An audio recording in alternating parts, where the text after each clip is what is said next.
Hello, and welcome to this celebration of the Centre for Psychedelic Research at Imperial College London. My name is David Nutt. I'm a professor of neuropsychopharmacology here and also a psychiatrist. And it's a great pleasure to welcome 98 of you so far to this special occasion. And we're doing it today for four reasons. The first is to thank our founders and donors.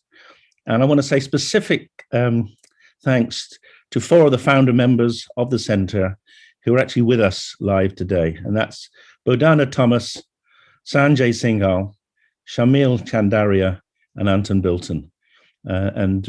Obviously, without your support, we wouldn't have a centre at all.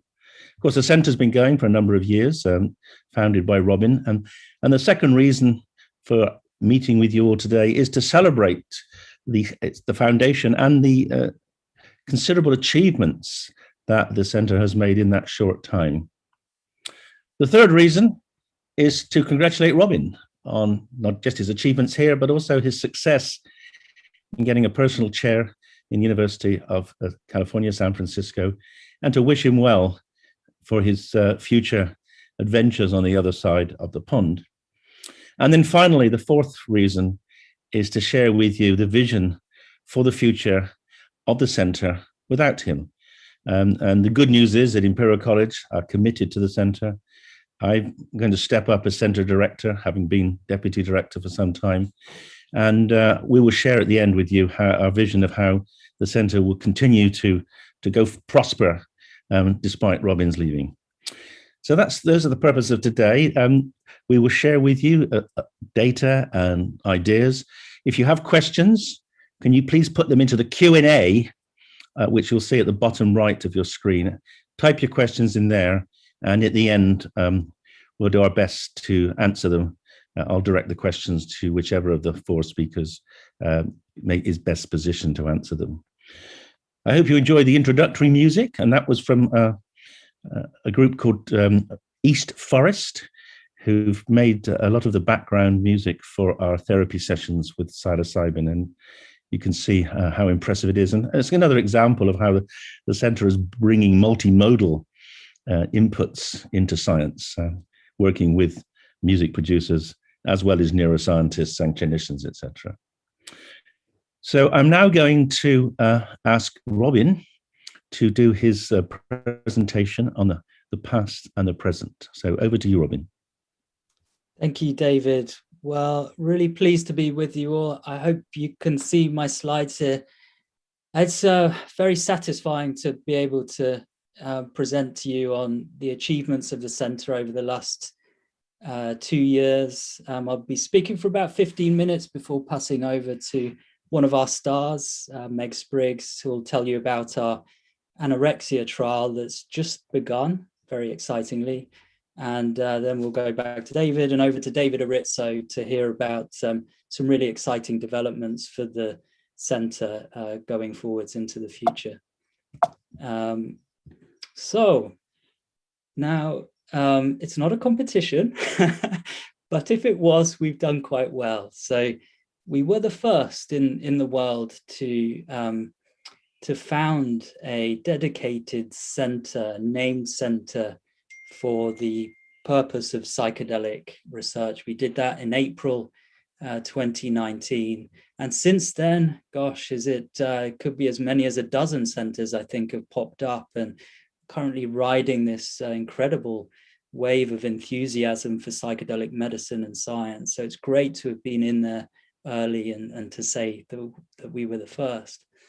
We've also done pretty well with our citations. We have the highest citation rate in the field. Our first paper on our first trial looking at psilocybin for depression is actually top of the list that was published in Lancet Psychiatry. So we do very well on an academic front. And that's consolidated in a sense by our recent publication in the highest impact medical scientific journal, the New England Journal of Medicine, which reported on our recent clinical trial comparing psilocybin therapy with a standard antidepressant intervention in people with depression. Now, in terms of real world impact, changing people's lives, if you want, yeah, it's so satisfying to say that we've done that, albeit for a small number of people. People have told us sometimes we've saved their lives, or at least the medicine and the therapy has saved their lives. And so that really brings it home, the kind of impact that we're having for people with, say, severe depression. Often, you know, tragically, depression is so tied up with suicide and so on. And so to give people a new sense of hope and purpose and meaning in their lives is what it's all about, really, and so deeply satisfying. And we've been able to you know, create that change on an individual level, but also we've been able to communicate it to the masses. So our public engagement has been very good, I think. We recently had a double Oscar-winning production company, Grey Media, create a hour-long documentary for BBC Two. It's available on iPlayer still, the Psychedelic Drug Trial. And that covered our recent depression trial comparing psilocybin therapy for escitalopram. So do check that out if you haven't already. And it's this kind of public engagement that helps spread the word and really puts it into the public domain and public consciousness, and that really helps to move the needle along.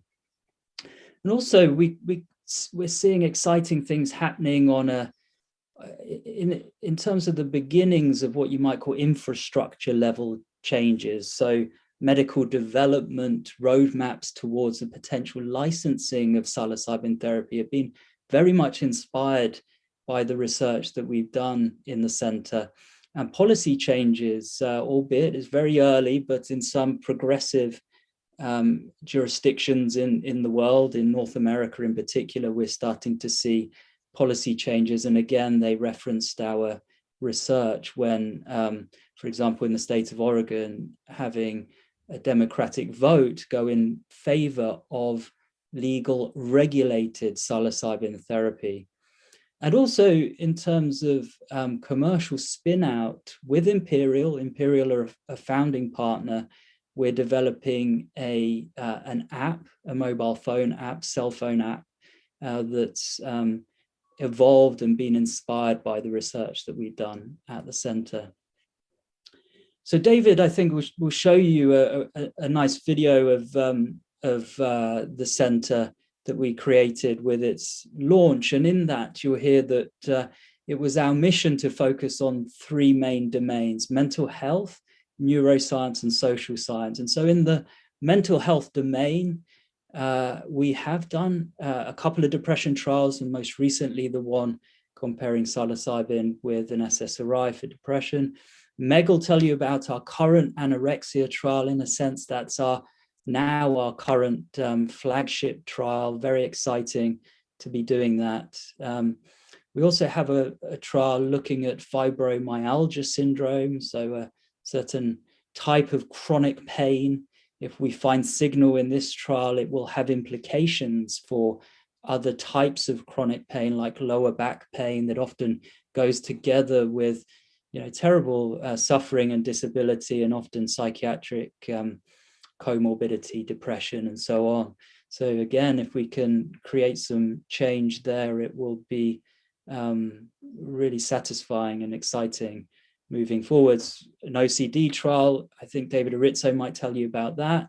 Again, another exciting new trial moving things forward for a very debilitating disorder.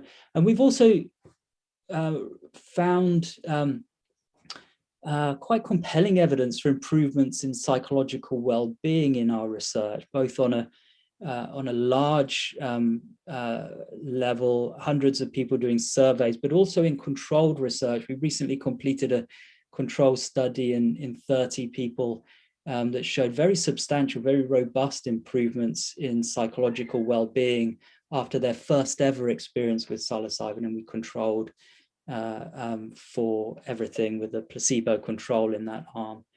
And also trial design, coming up with innovative ways to test psilocybin therapy that can extend on what we're learning from perhaps the more traditional types of clinical trial. So we're doing a lot, and you'll hear a little bit more from the others about the richness of our research program, particularly in mental health. In terms of neuroscience, that healthy volunteer study is one that's really exciting us. We got some great findings. This isn't an education talk, but some other time tune in because we're really discovering some new ground from that research carried out in the last couple of years with the funding that came in for the founding of the center. And we're so excited that we'll shoot high. We'll shoot for potential publication in the journal Science, one of the most prestigious scientific journals. One of the findings that's especially exciting us is structural changes in the brain that we're seeing after the psilocybin. And these are changes that look healthy. They're the opposite of what you would see in an aging brain, for example, or with neurodegenerative disorders like dementia. So really exciting finding there, and that's why we're shooting so high. We also have the exciting prospect of publishing in Nature Medicine. We're in an advanced stage of review there with our fMRI work linked to our depression trial. Chris Timmerman has been pioneering our DMT research and is close to submitting. We'll again shoot high, Nature Neuroscience, for his study report on a novel combination. It's never been done before with a psychedelic drug, combining EEG and fMRI and looking in the brain with those two complementary modalities to look at different changes in brain activity with that fascinating potent psychedelic compound. And more recently, with the very generous and vital support from Anton Bilton in particular, we are doing some really pioneering research. I was fortunate to sit in on I think the first substantial dosing session and to witness that. And it was really a glimpse of the future, this continuous infusion protocol, a way of giving DMT that gives the doctor administering the drug a lot of control about when to increase the intensity of the experience and dial it down as well for, say, safety reasons. So really exciting to be doing that work. And I think it's fair to say we put out some informative and hopefully useful models of how psychedelics alter brain function and how that can teach us new things about the nature of consciousness and brain function. So moving on to social science, the last domain that we focused on, some of the exciting work that we're doing there is looking at conflict resolution. So Leo Roseman has done a fantastic study and is also beginning a new one, looking at geopolitical conflict, specifically in the Middle East. And he's put out a report recently on observational research that he's done in that context, people drinking the psychedelic brew ayahuasca and then finding sentiments of reconciliation between Palestinians and Israeli Jews in that ceremonial context. So incredible, and you can imagine if we were to get signal in a space like that, how that would have implications for other potential uses of psychedelics for purposes of conflict resolution, whether it's, say, romantic partners or geopolitical conflict. So very exciting work.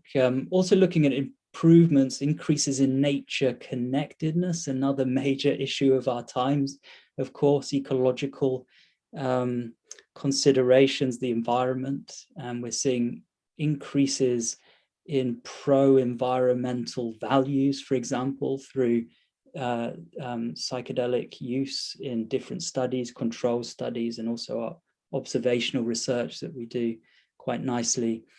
And related to that, group psychology, an experience that is referred to as communitas, a sense of shared humanity that people have, particularly when psychedelics are taken in a group context. This is something we've seen very clearly and robustly in our research, and it seems to be a mediator of long-term outcomes. And actually, those long-term outcomes look potentially even better in these group contexts, these ceremonial contexts in which psychedelic medicines are taken.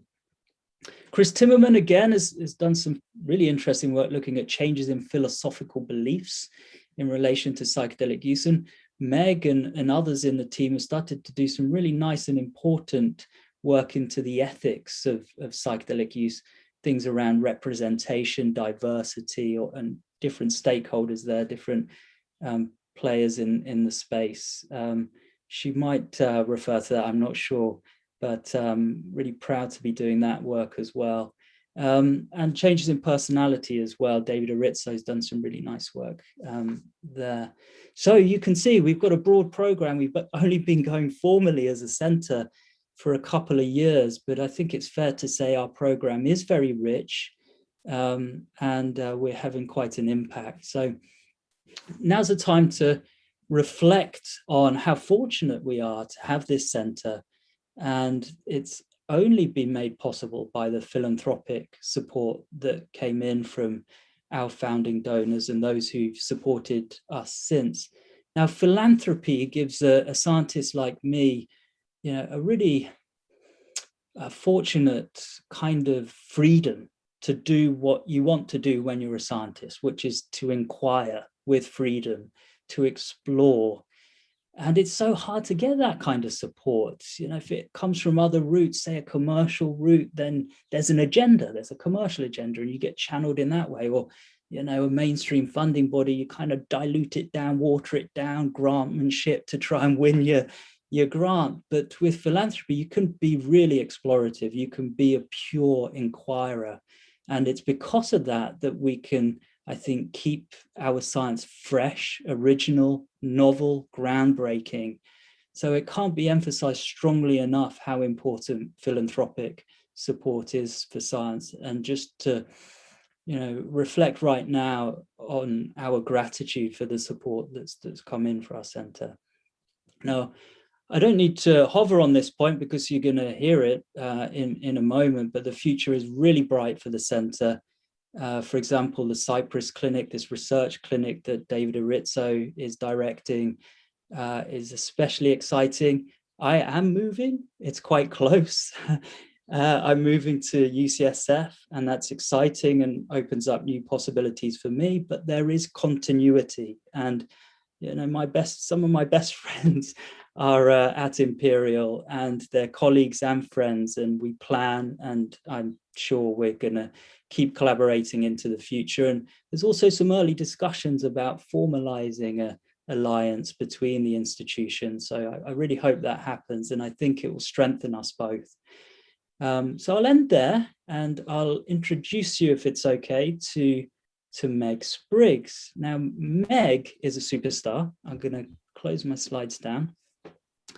She's one of our proudest signings. We signed her from the University of Auckland, where she did her PhD with one of our collaborators, an early collaborator, when we used to do our brain imaging down in Cardiff, Suresh Muthu Kumaraswamy.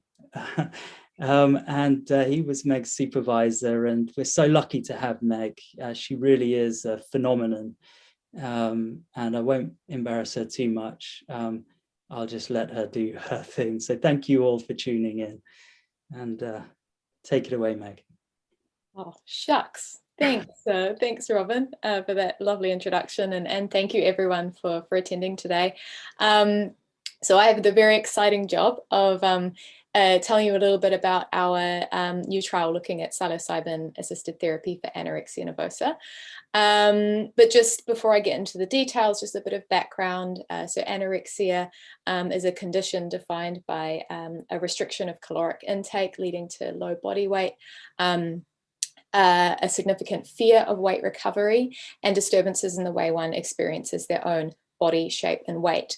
And in my opinion, it's one of the most, still one of the most widely misunderstood psychiatric conditions. What a lot of people don't realize is that anorexia is the most fatal of all psychiatric conditions. There are currently no approved pharmacological treatments. And the treatments that we do have are not very effective for a lot of people. So fewer than half of those diagnosed with anorexia reach remission after specialist treatment.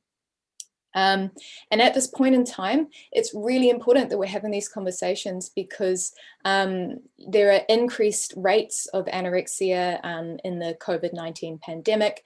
There have been a few high-profile cases in the media recently of anorexia nervosa. And in the UK here, we have a government that's introducing some guidelines about tackling obesity, things like adding calorie contents onto menus that can have dire consequences for anyone in recovery from an eating disorder or living with an eating disorder. So as I say, it's really important that we're having these conversations and spreading awareness about anorexia, and that we're exploring new treatment avenues, which I think is an absolute imperative. So I'm really excited to be part of this trial looking at psilocybin as a treatment for anorexia nervosa. So this is a unique trial this is the first trial of its kind in the UK and Europe. And there are two overarching aims of the study. So the first is to assess feasibility and possible efficacy of treating anorexia nervosa with psilocybin-assisted psychotherapy. And the second is to determine the neuronal mechanisms involved in this treatment for anorexia. So for this study, we'll be recruiting 20 volunteers. So we're looking for females who've had a diagnosis of anorexia nervosa for 3 years or more, and who have found other treatments ineffective. All participants in our study will attend 8 study visits over a 6-week period at Imperial College London. In that time, they will receive 3 doses of psilocybin in a therapeutic context. So that means in the presence of 2 trained guides in a therapeutic environment and enveloped by psychological preparation and integration before and after the dosing sessions. To explore those neuronal mechanisms, all participants will also take part in 2 MRI scans at the beginning and end of the trial, and 5 EEGs across the study period. There's a 12-month follow-up period, with the most intensive follow-up being in the 6 months immediately following completion of the study visits. So we have quite a number of different outcome measures that we're interested in. 2 of the primary outcomes are, of course, psychopathology. This is a clinical trial, so we're interested in changes in eating disorder cognitions and behaviors. However, recognizing that these take time to shift, we're really interested in that over the 6-month follow-up period following completion of the trial. But over the course of that 6-week trial period, what we're interested in exploring is changes in readiness and motivation to recover. We know that a motivation to engage in the recovery process is one of the biggest barriers to recovery. And so what we'd like to explore is whether that sort of changes in that 6-week trial period. And I have the absolute pleasure of being able to say now that we have now started. So we started recruitment for this study in April, and as of this month, we are now running. We have the most amazing clinical team on the ground who are working incredibly hard to get this trial going. And I'm so excited to see what the next couple of years brings, and to report back to you in a couple of years' time with some results. So if there's anybody who would like to know more about eligibility and recruitment, I invite you to check out our website. You'll find all of the relevant information there. I'd like to say thank you to the clinical team running the study, and also a special thank you to the funders, particularly Sanjay and the Nikian Foundation, for making this trial possible. And with that, I won't go on any longer. I will pass back to David Nutt, who's going to introduce the next speaker. Thank you, Meg. And it's good to get you from the other side of the world. The challenge now is to keep you, but we're working on that.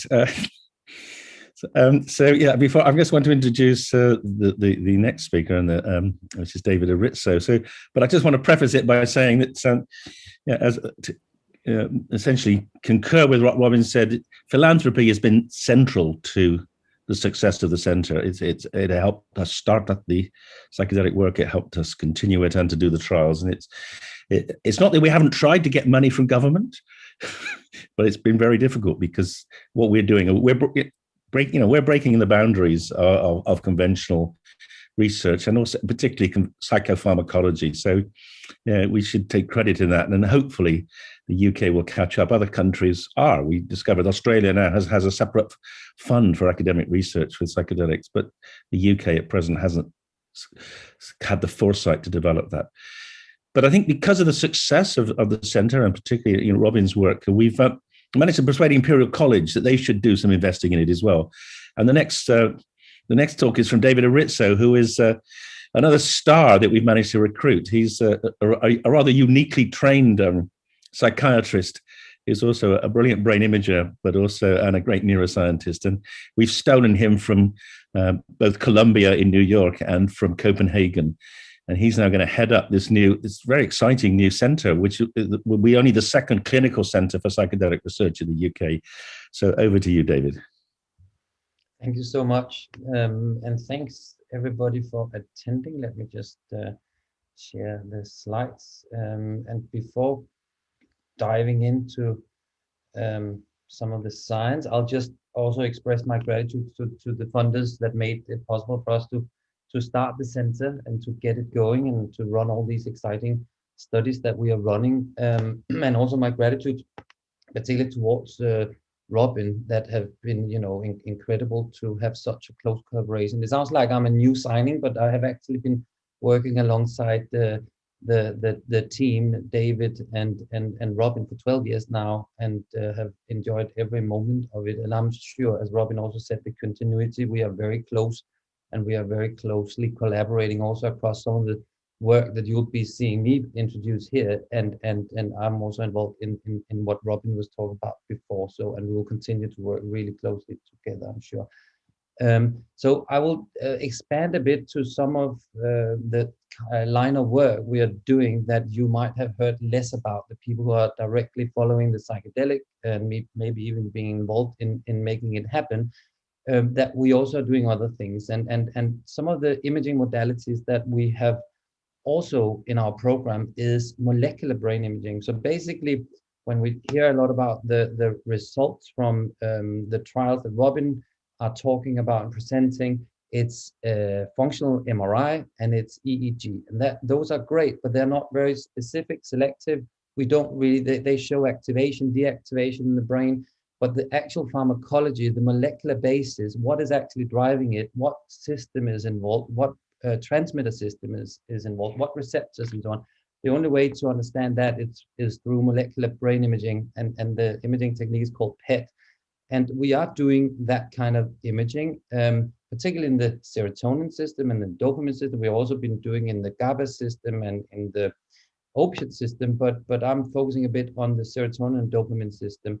The serotonin system is, of course, incredibly important for depression, anxiety, and so on. So what we call the affective disorders, and the dopamine in the reward circuits involved in some of the dysfunction related to addictions.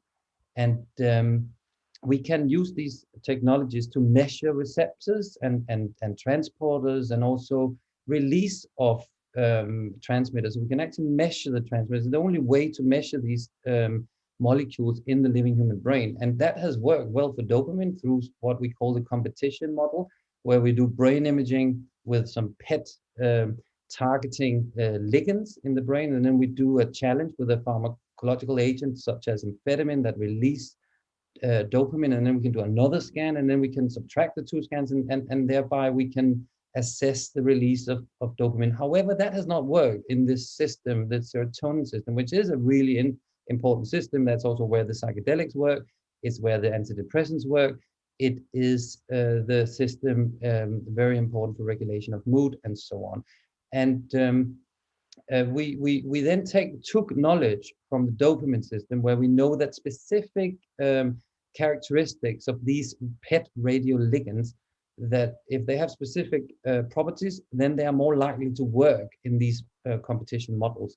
So we got inspiration from that. And then in the Copenhagen team, they helped develop new compounds and have basically been driving this forward. That's where I did my PhD and came over here. In the meantime, they developed these ligands, and then now we are using them. So basically, a lot of ligands have not worked. I won't go into detail, but the SYMP36 compound, which basically is a psychedelic, it's a serotonin 2A receptor stimulating compound. So when we radio label it, and we give it in a tiny dose, we can label these receptors, the psychedelic receptors in the serotonin system, and they are sensitive to changes in the synaptic levels of serotonin that are following a challenge with amphetamine.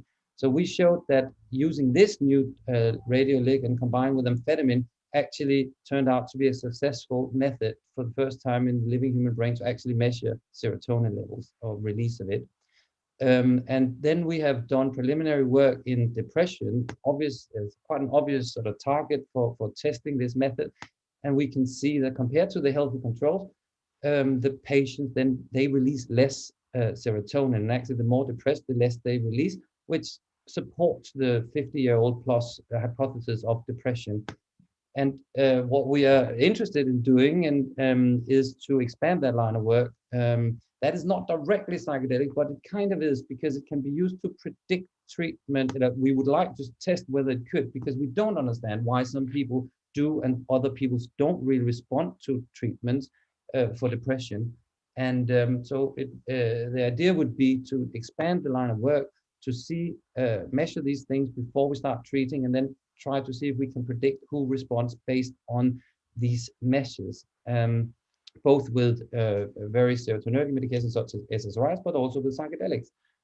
Then one of the things that we are also very interested in using multimodal imaging, basically different kinds of imaging that together can inform more than one of them alone. So additive information coming from combining them.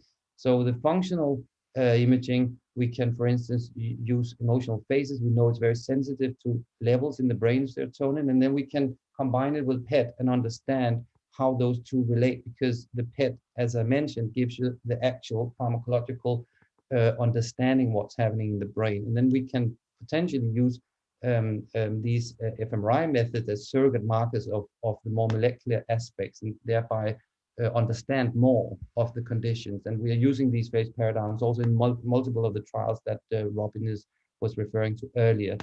Then in the dopamine system, we are developing fMRI, different kind of tasks that are targeting the reward circuits of the brain. And we are currently testing that in a gambling study.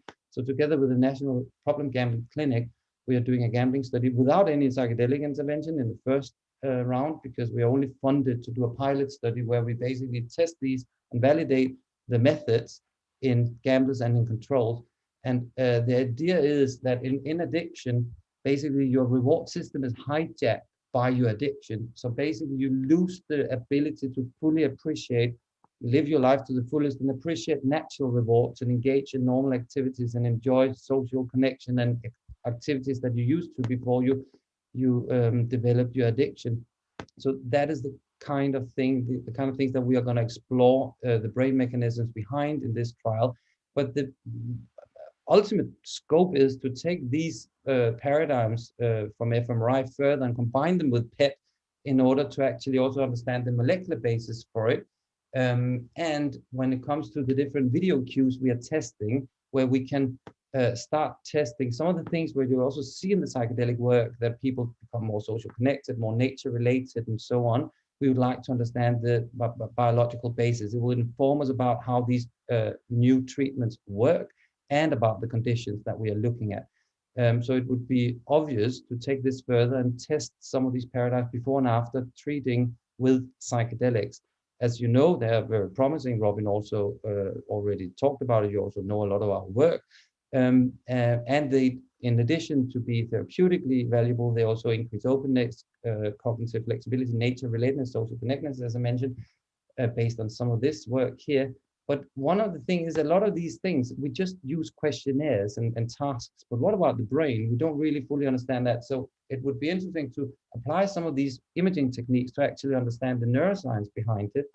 And so that's part of the program that we are rolling out, that we would like to see whether we can induce a rebroadening of a sort of narrowed hijacked reward system by testing some of these tasks with combined brain imaging, both EEG, some of it actually developed by Meg and her team in Auckland and brought to us. We are implementing that in a lot of our trials. The EEG methods from that team, they are highly interesting and can measure neuroplasticity.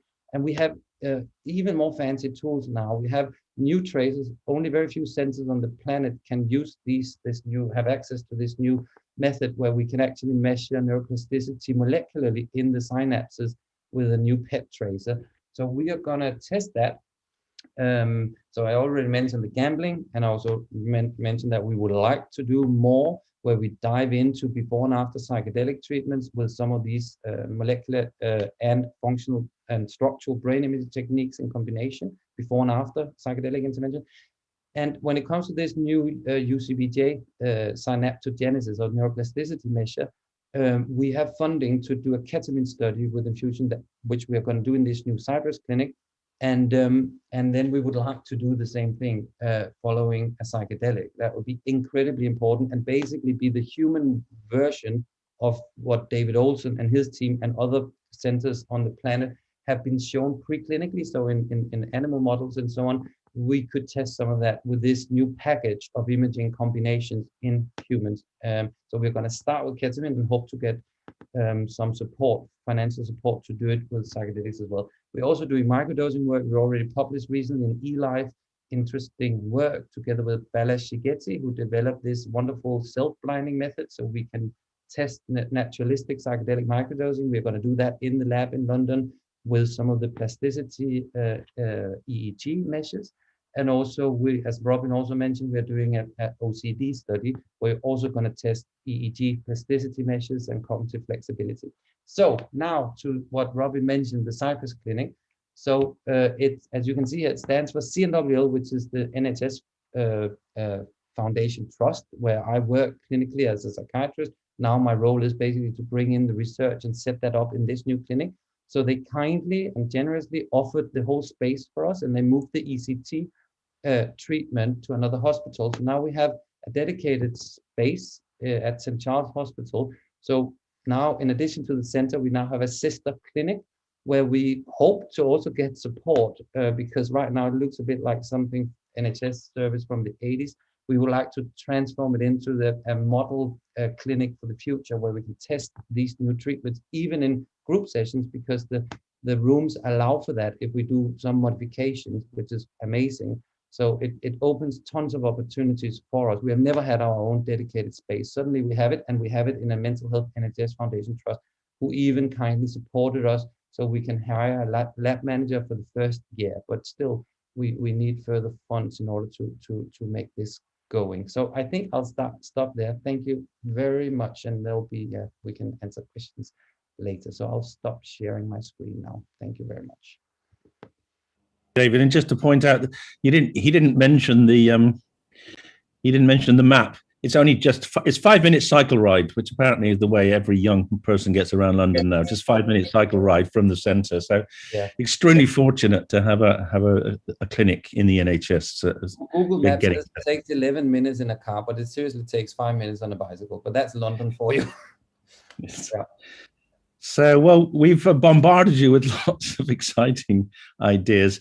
I'm going to ask you all now to think of the questions, put your questions in the Q&A, and while you're doing that and we're organizing the questions, we're going to show you a video about the center. So can we run the video now, please?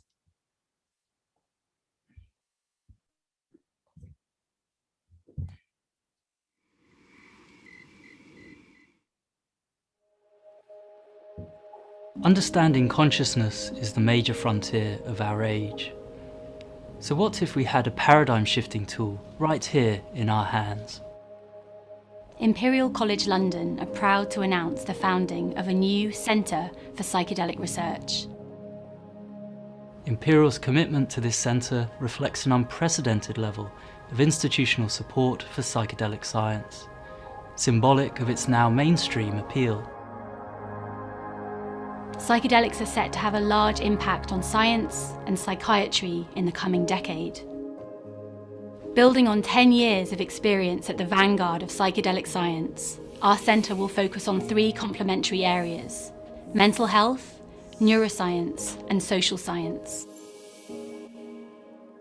The founding of this centre has been made possible by a number of very generous donations. Our 10-year vision includes a clinical trial comparing psilocybin therapy with a conventional drug treatment for depression, A new study of psilocybin therapy for anorexia, brain imaging research with DMT, studies into microdosing and group ceremonies with psychedelics, studies into the long-term brain effects of psychedelics in first-time users, and the founding of a brand new research clinic for psilocybin therapy. We intend for this clinic to serve as a prototype and inspiration for the licensed psychedelic care facilities of the future. With it, we hope to examine the potential of psilocybin therapy to treat a broad range of conditions, thus helping to build a richer evidence base for psychedelic medicine, which could ultimately enable a broader cross-section of people to benefit. Here at the Centre for Psychedelic Research, we are passionate about improving mental health care at a time when this is so desperately needed. We are committed to bold, high-quality science, And hopeful of bringing a deeper, more human and holistic quality of care to those who suffer.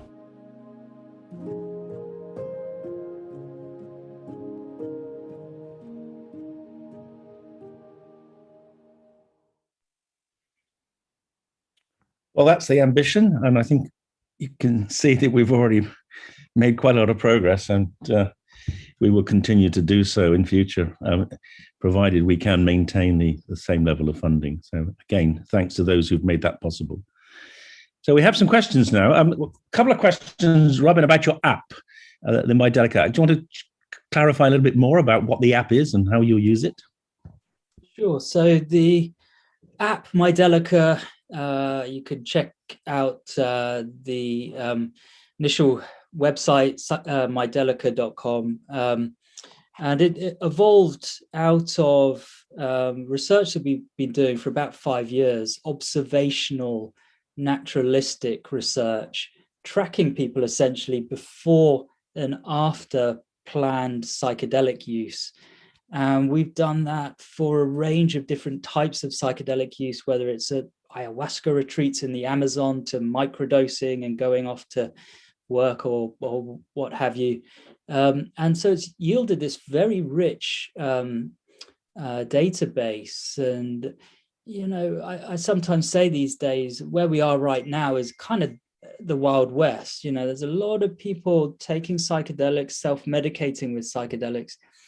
And while these are interesting and exciting times, that presents some risk, because people might sometimes be taking psychedelics in a way that isn't consistent with how we do our therapeutic research.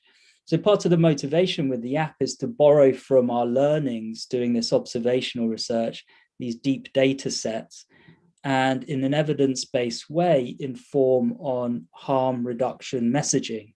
So we've got a lot of video material in the app. The app's launching later this year, around about September, that advise people on how to keep themselves safe, essentially. And added to that, the other big aspect of the functionality is that we're big believers in the centre in citizen science. So rather than using people as guinea pigs, so to speak, we try and engage them in the scientific process. And we've done that through a lot of nice different techniques. But one way we can do that is to give people back their data, to chart it back to them and then tell them what it means. For example, in relation to other people, other populations, and also where they've come from in terms of their trajectory. So those are the two main functions. And then there's 1,000,001 other possibilities for cool things like integrating VR and a lot of different ideas for the future, but that's the basics of it for launch. Oh, you're on mute, David. David Erritzoe, about microdosing. You said you're going to be doing a microdosing study in Cyprus Clinic. Can you elaborate a bit on that, please? Yeah, so microdosing is first of all, it's appealing to study because it's so incredibly widespread and popular, really sort of almost pop cultural phenomenon. People sort of feel belonging to a new thing. It's a bit sort of against the establishment to choose to microdose, either to improve, enhance your cognitive performance, memory, creativity, and so on. So it's extremely popular. However, the evidence for whether it works, which basically it is taking 5 to 10% of full doses in a repeated manner, a couple of times a week, typically. And there's tons of sort of weak evidence in terms of reports, anecdotes, even prospective studies without a control condition, where people follow people from before they start, maybe through a big online survey. We have done that, others have done that. It looks amazing. People improve in everything you can. However, when we then try to do it a bit more sort of stringent scientifically by introducing a control condition, basically Balázs Szigethy, he developed this manual that allowed people to blind themselves with their own compound. So basically people could, make a placebo version. They didn't know. We had QR codes that was attached to the different envelopes with the drugs. Then it was scanned in from people through an app, and then we could see what people have been taking. When we analyze that data, and that's what I referred to, published in eLife, we can see that the expectations of the effects are really driving a lot of the effects. And that means there's a massive placebo component, apparently, in the actions of psychedelics. So we want to understand it more. We want to try to close some of the scientific gaps. Obviously, in that global survey thing with the self-blinding, we couldn't monitor, check what was in the compounds that people use to microdose. There are different things we would like to do in order to, understand it even more and do some neuroscience on these low doses in a controlled manner. So it will be a lab-based study. So in the Cyprus Clinic in London, and it will be for London-based participants. And we are going to use some of Meg's paradigms, looking at plasticity. We're going to try to test the compounds and do different neuropsych testing also related to creativity. We're also going to measure some things in the bloods related to plasticity. And we are going to monitor heart rate variability, which is something related to mental health components such as stress and also sleep quality through some of these sort of apps that are things that people can wear on the wrist. So that's the kind of work we are planning for microdosing, which is basically an extension of what we recently published. Now, there's a very technical question by someone who obviously knows a huge amount about anorexia nervosa, called Matthew. And he's pointed out that there's a lot of research on serotonin in anorexia nervosa, which doesn't necessarily make sense with why one might use psychedelics. And I haven't got time to go into it in detail. I think the key thing here is you should read the paper that Robin and I wrote a couple of years ago in the Journal of Psychopharmacology. It's called A Tale of Two Receptors.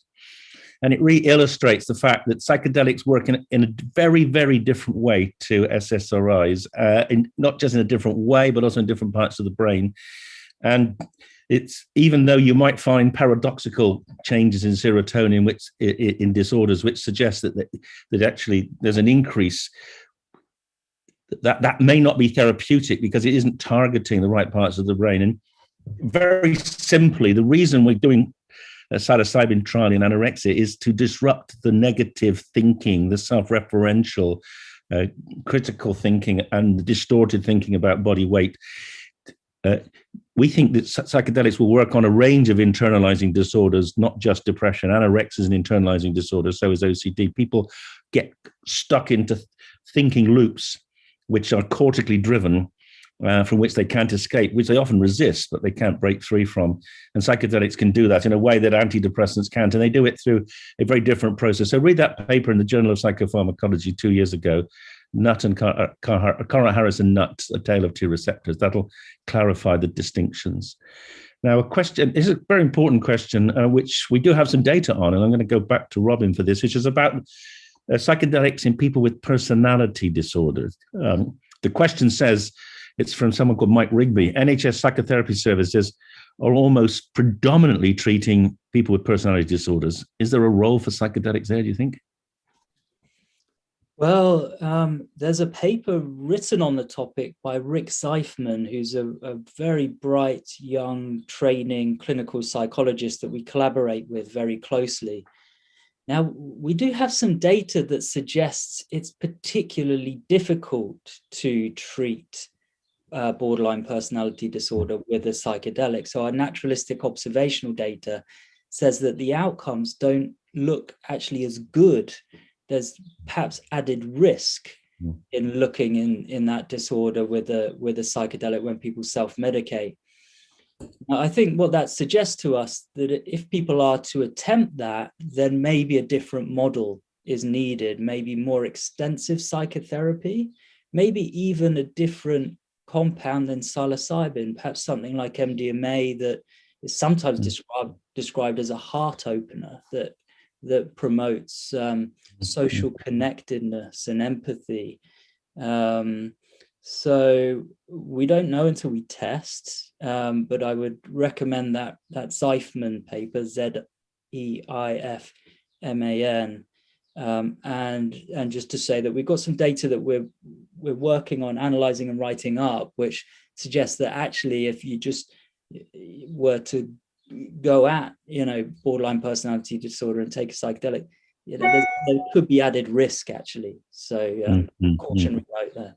Yeah, and that's a great example of how your naturalistic studies can inform questions in the NHS, which will probably not be studied within the NHS for decades. So it's a very good example of why you're having this broad approach, this multi-stringed approach is very helpful.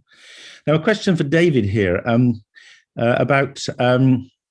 Do you need a peak experience? Do you need to have a psychedelic experience, or these reports that you can treat depression in mice with non-psychedelic 5-HT2A sort of drugs? Do you think they're going to work clinically, or where do you stand on the need for an experience? I think it's an incredibly interesting and important question, and it's hard to say. I mean, there's a lot of data, including from us and from others, that can see correlational relationships between the profoundness of these sort of peak experiences and the later outcomes. But are they causal, or are they just correlations? Could it be that it's not completely needed? And you're right, some of the animal work is suggesting otherwise, that maybe sort of stimulating the 2A without having a psychedelic experience as part of it. Although, I mean, obviously a psychedelic experience in the mouse might be slightly different, and they're measuring that from head twitch and not through asking them to rate on altered state of consciousness kind of questionnaire, these little rodents. But it's worth testing, because obviously we don't know, and it will be a long path to test it, because obviously in these new compounds that will be developed by different people stepping into the space who think, okay, here we have some drugs that stimulate this receptor, which is true, the psychedelics, but hey, what about we can get rid of all the actual subjective experience and just stimulate the receptor without that? That will be tested. It's going to take a long time, because they need to go through all the early work and safety, so it will take years for them to probably be possible to test in humans. Also, what I would also say, and this is not to sort of ditch preclinical animal work, but there is a high failure rate going from early work in animal models when it comes to mental health, depression treatments. There's a lot of treatments that simply don't translate into the humans. So I'm not saying that it's not worth testing. It is, but my position in this is that, yeah, it's interesting, but the jury is out. It really looks like the nature of these experiences are important, and there is sort of an experiential component to how these drugs produce their magic. And one final question then for Meg. People want to understand how the EEG measures plasticity. Oh, wow. Well, that would be a whole another talk. Yeah, so there are a few different ways that we can use EEG to measure plasticity. One is using the visual LTP paradigm that was developed by my collaborators in Auckland, my old supervisor, Ian Kirk and Suresh Muthukumaswamy and others. It's a visually induced paradigm. And I won't go into the technical details here, but we recently published a review paper of this, myself and Rachel Sumner, who's been pioneering this work as well, published a review paper of how we can use the visual LTP paradigm. So Sumner, Spriggs et al. 2020. I recommend you look at that. And then there's other measures such as the roving mismatch negativity paradigm, which I did some work a few years ago with Chris Timmerman, actually, looking at using the mismatch negativity as a measure of plasticity in the acute LSD state. So that's another paper that you can check out, Timmerman. That's enough. That's 2 answers is good enough. Sorry. Right. So we've got a couple of minutes. That's fine. The point is you've done it and you validated it, and you can get reliable results, which is the great thing about EEG is it's way less expensive than PET and MRI, and you can do it in the real world. You don't have to put people in a tube in a washing machine, do you? So we're going to have to wind up now. We've got loads more questions. If we won't be able to answer them, but if you want to write them into the centre, then people will respond to them. There are questions relating to how you can refer yourself for trials. Can you be an intern? Can you help out in any way? And so if you write in, we'll do our very best to respond to them. But can I have the final slides now? Because I just need to sum up, or rather close down and thank people. Particularly, again, the thanks to the founding donors, Anton Bilton, Shamil Chandaria, Tim Ferris, who can't be with us today, but I hope someone from his institution is here, the Nikayan Foundation, the Tamas family. It's been really wonderful to have such a fast, immediate, and high quality support. And I think we've shown that with it, the Psychedelic Research Centre has really proven its ability to do the kind of work that you wanted us to do. And thanks to all of you, well over 100 people joined. The ones who've answered the questions mostly have said how impressed they've been. If you've been impressed and if you'd like to support the work, then just make a note of this email, Amy Propsting at Imperial. We would be delighted to hear from any of you who want to support us in any way. And it doesn't matter whether it's a lot or a little, all contributions are put to a good cause, and will definitely support the future of this, not just this very exciting research center, but also this enormously exciting branch of medicine. This is one of the great revolutions in medicine. We're privileged to be at the start of it, and I hope you can join us in the rest of the journey. Thank you very much.